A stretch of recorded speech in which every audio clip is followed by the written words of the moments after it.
this is one area where I've changed my mind on pretty dramatically. So early on, a former student of mine, Marty Hazelton, who's now a professor at UCLA, and other friends and colleagues like Steve Gangestad and Randy Thornhill, put forward this idea that the reason that women do it is that they're pursuing a dual mating strategy.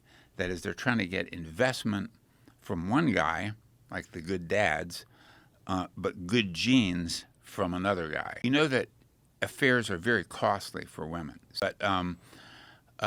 but also women suffer more than men. If an infidelity is discovered, they suffer reputational damage. They suffer sometimes social ostracism.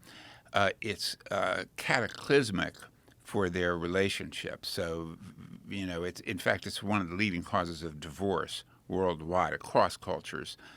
Is if there's a female infidelity. And so the issue is, what benefit could be so great to a woman that she's willing to risk all these costs if it's discovered? But I started to doubt it, and I started to doubt it for two reasons. And the initial studies suggested yes, they do. Initial studies suggested that when women have affairs, it tends to coincide with when they're ovulating, and some other things like that. So one is the failures to replicate those studies. So the larger scale studies failed to find those preference shifts at ovulation. But when I started to look at the literature about women who were having affairs and the reasons that they're having affairs and the nature of the affairs, there are things that cropped up like this.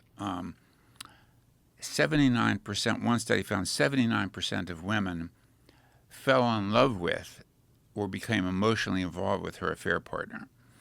And to me, this is exactly the opposite of what you'd want if you're trying to pursue that dual mating strategy idea. You want to get the good genes and then forget about the guy, and so as not to jeopardize your investment from the regular partner. So a competing hypothesis about why, and this is the one I'm currently putting my money on, if there's a horse race, is what I call the mate switching hypothesis. And this is the notion that women who are in relationships where the relationship is going south, perhaps the partner starts out looking promising but has failed to live up to his promise.